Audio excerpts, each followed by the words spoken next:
Yo, we really got to 100,000 subscribers. Thank you so much to each and every one of you. All right, let's get to the video. If you're new here, welcome in, and if you know me, welcome back. And today we're talking about Pros vs. Joes, episode 3. And if you're just joining in this Pros vs. Joes series, this is where 3 wannabe athletes try to compete against some of the best athletes to ever walk the earth in some challenges. Now, let's meet the pros. First up is Alexi Lalas. Alexi Lalas was a soccer player for the US men's national team, and if you're wondering why I just groaned, don't worry, I put multiple articles in the description as to why. I'm glad that we're adding soccer into the mix, but at what cost? Next up is beach volleyball legend Misty May, now known present day as Misty May Trainer. Misty May is a 3-time beach volleyball gold medalist. Her and Carrie Walsh, now Carrie Walsh Jennings, used to run the table often. I recommend that you watch their Olympic matches sometimes. They're fire. And I can't put Olympic match footage behind me right now because the IOC does not mess around with their footage. As I write this script while I watch this episode, I was predicting maybe we have a Can You Return a Misty May serve? I think that would be cool. Next up we have Xavier McDaniel, a one-time NBA All-Star that had 4 seasons of over 20 points per game. The fourth pro is Kevin Green, a Hall of Fame linebacker. And last up is 4-time 20-game winner and 3-time World Series winner, Dave Stewart.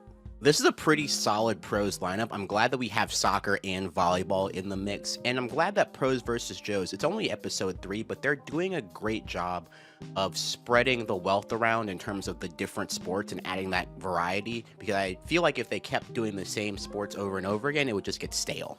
Next up are the Joes. Joe number 1 is Phil, who is 6'4", 200 pounds, and played college football as a wide receiver, a little bit in Long Beach. I could not find his stats, but I think this marks the first Joe that had college sports experience.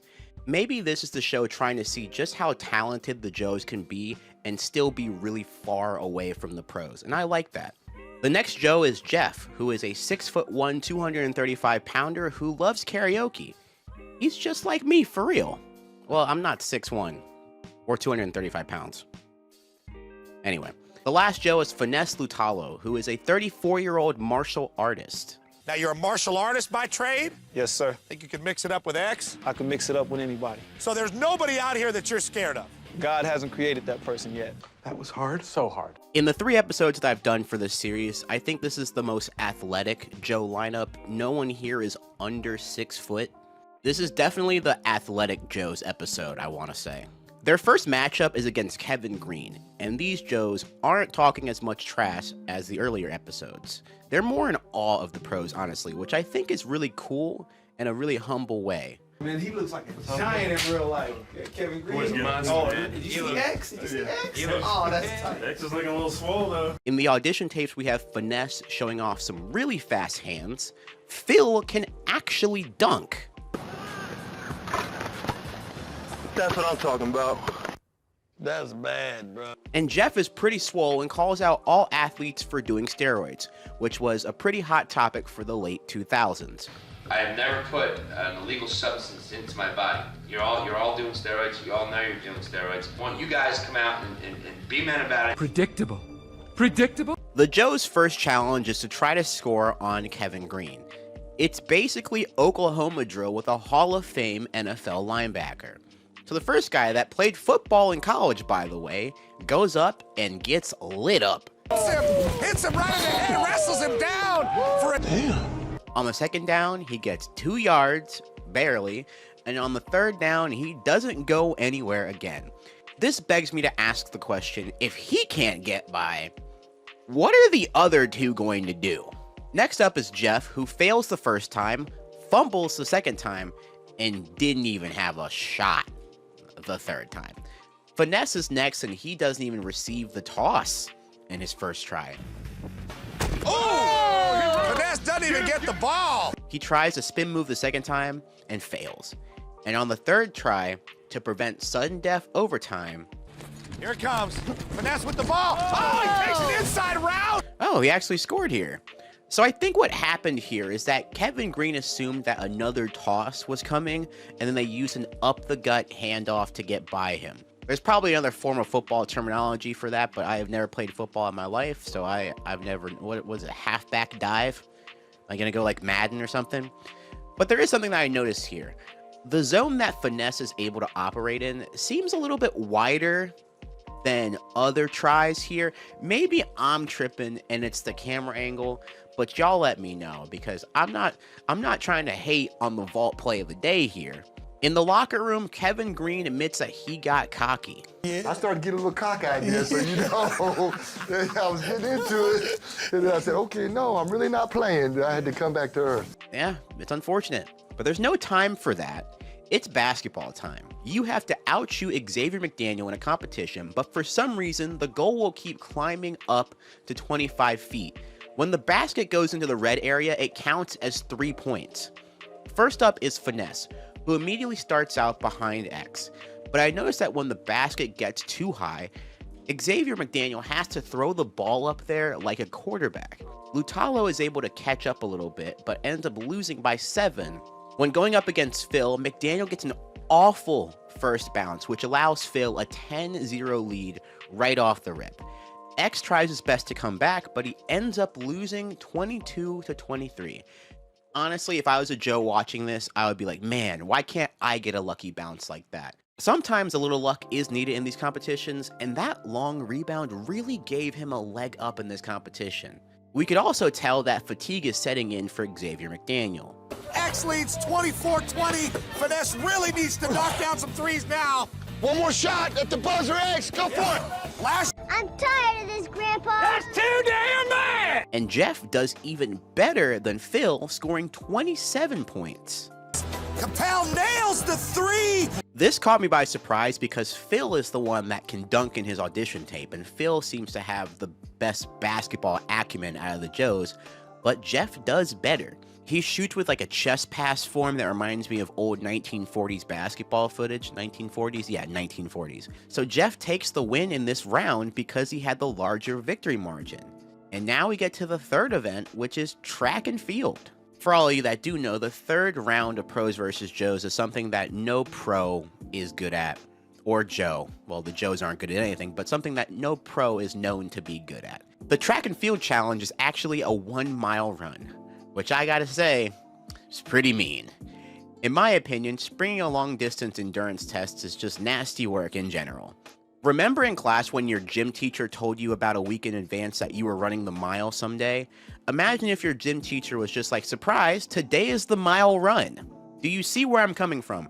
I also might be biased because I'm a former sprinter and I used to hate anything over 400 meters. I didn't even like the 400 meter race. Maybe it's me. Maybe it's me. Yeah, it's probably me. Jeff chooses Dave Stewart because he idolized him as a pitcher and has a good chance of winning. And honestly, out of the soccer player and the volleyball player, I'm choosing the starting pitcher as well. No offense. Also, Dave Stewart is like almost 50 here, so that makes even more sense. Finesse chooses Misty because, of course, you'd be insane to pick the soccer player for this. I will repeat this over and over. One thing I really found wholesome about this is that for the Jeff and Dave run, they start off like two old friends jogging and reminiscing about the old days. I haven't run a mile in years. Stu, you need a drink? You need anything? Dave Stewart runs a 9-minute mile, and Jeff beats him by like 35 seconds, so that's a pretty good window for him. Also, I gotta say this. Shout out to Dave Stewart for being like 50 years old and running a 9-minute mile. I can't imagine me being 50 and being like, hey, you're running the mile for this TV show. Could not be me. I'm not built like them, dude. That's why I'm not even a Joe. I'm just talking about it. I'm talking about Joes. Is that below the level of Joes? I feel like it is. Finesse starts off hot, trying to separate some distance against Misty May, and finishes with a 6-minute and 44-second mile, beating Misty by 53 seconds. I want to say for everyone here, that's also a really good mile time for both of them. These are good mile times, guys. So now that Finesse has a 53-second buffer, Phil has to beat Alexi Lawless by 54 seconds to win. And without breaking a sweat, Alexi wipes the floor with everyone. Here comes Lawless with our fastest mile yet, I believe, 5:45. Say that again. Despite being old, despite being retired, Alexi Lawless runs an under 6-minute mile. What? Phil ran a 6-minute and 48-second mile, which is faster than Jeff by a long shot, but the randomization of the opponent is what did him in, because I'd be so mad at the producers, dude. Did they think that a guy whose main sport involves running around all the time wouldn't be good at the mile run? You know, soccer players who travel multiple miles in a game, did they not think that that wasn't going to go off the rails? I understand where the producers were coming from here, but I think that there were so many other track and field events that would have been actual good equalizers. I think a 200, no, David's old. I think a 800 would have been a better idea, honestly. Because I think that's a perfect amount of speed and endurance.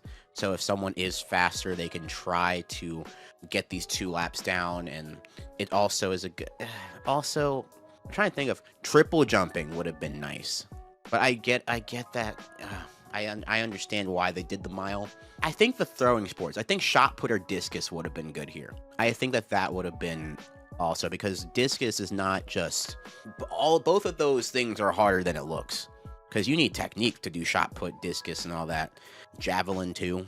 But every event that I name, I think that I'm just going back to how old Dave is and being like, yeah, I understand why they did the mile. What I think I would have done in this episode is I would have had a soccer challenge with Alexi Lawless by itself instead of the basketball challenge, because Alexi Lawless is still good at round 3. I would have rather had a soccer challenge, or where it's like a PK, or like you can stop a penalty kick from Alexi Lawless or something like that. I would have rather had that instead of having Alexi Lawless run a under 6-minute mile and not be fair. Like, that's not fair. Anyway, I've talked about this at length enough. So for overtime, we have a Jeff versus Finesse showdown, and I think it's going to be a very unique overtime session gauntlet. The first overtime gauntlet part is getting a rebound against Xavier McDaniels. I remember when they did this with Dennis Rodman, and neither Joe got one until like the very last second. The second matchup, they have to head the ball against Alexi Lawless. Just connect with a header against Alexi Lawless. Third matchup, you're going to have to dig out a spike from Misty May. I predicted that it was going to be a serve. I was wrong. In the fourth challenge, you're going to have to do pass protection against Kevin Green. Oh, boy. Oh, boy. Oh, no. In the fifth challenge, you have to catch wild pitches from Dave Stewart. Jeff is going up against Xavier McDaniel first, and I want to point out that Xavier is 6'7", 290. He's a couple pounds heavier than his playing days, and he's about to bully ball the hell out of Jeff. Or so I thought. Shots going up. Oh, Capel's got his rebound. At 44 seconds, Jeff gets a good bounce and gets to clock out with a pretty good time. 44 seconds is pretty good here. Finesse goes up and almost gets a rebound on the first try, but it goes out of bounds. That is not a rebound. And you know how, as a sports fan, you know that that was a player's or team's best shot at something? Yeah, that's where I was like, yeah, if that was Finesse's best chance. Unlike Jeff, Finesse doesn't have the strength, so he clocks out at 1 minute and 6 seconds. Next up, it's hitting a header against Alexi Lawless. Siri, how tall is Alexi Lawless? Okay. So now you not only have to be tall, but you have to be able to jump high. Which, now that I write this, and now that I'm recording this and saying this out loud, Phil would have been great for this challenge. He dunked in his audition tape. It's kind of crazy that I think if Phil gets into the overtime, if he was able to get into the overtime, he probably wins this episode, but he just wasn't. And that's unfortunate. Like, that's a non-lucky break. Because imagine if Phil got Dave Stewart as a mile run partner. He would have won by like minutes. Anyway, I'm not complaining. I don't really, but it just reminded me. Finesse never had a chance here either. He's trying his best, but it's Alexi Lawless. I just want to say that bringing a soccer player for pros versus Joes wasn't completely thought out, in my opinion. Use his speed and quickness. Get up, get up! I like this show's challenges when there's even a hint of a chance, honestly. I don't need the Joes to always beat the pros, or even sometimes beat the pros. I need it to sometimes feel close. I need it to sometimes, with these overtimes, I feel like with the basketball one, you can get one lucky bounce. With this soccer thing, there was not a chance for either one of them. I would have preferred if they had gotten in goal or had to stop a penalty from Lawless or something, but that's just me. Or they could have also done their best to head in a corner kick from Alexi Lawless, or like head in like 3 goals from Alexi Lawless. I think that this could have been thought out better. Next up is returning a spike inbounds from Misty May. I want to note that when Misty May and Carrie Walsh would play together, Carrie was more known for spiking, but I'm just saying that to show how good Misty May is at spiking also. Jeff times out at a minute, and Finesse starts off with some early trouble. Tough thing to do. Finesse gets his arms on that one, and it's in! Get to the game ball now, Finesse! But is able to get one that counts in just 45 seconds, allowing him to make up some time and close the gap to just 1 second between them. It just got over the net there too. We have an overtime ball game. In the fourth overtime matchup, the players have to hold off Kevin Green for 7 seconds. I'm sorry, 7 seconds? In the first rep against Jeff, he gets by him in 4. Kevin Green taking the left side, tossing Capel. Keep in mind that they're doing this after they've done the 3 other events, so fatigue is setting in. Finesse weighs less than Jeff and is also no match for him, as they both time out. Time Pro Bowler. Kevin Green again with the bull rush, knocking Finesse. But Finesse is able to get to the time stopper quicker, and we are tied going into the last round. And you have to catch 3 baseballs from Dave Stewart, which sounds easy until you hear that he can throw whatever he wants. Wild pitches, breaking balls, you name it. Finesse goes first and says this. Just so you know, I'm terrified. Dave throws what looks like a sinker in the dirt, and Finesse immediately pops up, and I have to ask the question that I'm probably never going to get an answer to, which is, were they wearing cups? I don't know. We weren't told this, and I feel like that is a very important, very important element of this challenge, if they're actually wearing cups. If they're not wearing cups, I am also doing like these dances out of the way. One side of me wants to say that yes, they have all the other equipment there, why wouldn't they have cups? But on the other hand, this was on Spike TV. I also want to call out the fact that Finesse is a left-handed catcher, and just to illustrate how rare that is, the last left-handed catcher in Major League Baseball was in 6 games in 1989. Dave Stewart is 49 years old, throwing in the mid-80s, which is crazy work. I would have been scared too. Finesse doesn't catch a ball and times out with a score of 1 minute and 10 seconds. Jeff is also a left-handed catcher. Wait. So I went back, and Finesse in the basketball challenge is a lefty, and so is Jeff, so it checks out. And I was curious to see if they had just given them left-handed gloves to mess with them, but I guess not. Also, remember the stat I told you about left-handed catchers? I wonder if the show got them a left-handed catcher's mitt, or it's a right-handed catcher's mitt that they're making them use with their right hand. Anyway, Jeff catches the first ball, which, hey, good work, dude. So he's feeling himself here and catches 3 in a row, and he's able to jog and win. That's the most impressive Joe round I've seen so far, honestly. Jeff wins, and now we have to rank the pros. In last, we got Dave Stewart, who ran the worst mile time and had an okay overtime showing. But he did great considering that he was almost 50 when this episode was shot. In fourth, I gotta give it to Xavier McDaniels. While he had a good overtime, he got beat by 2 of the Joes in the basketball challenge.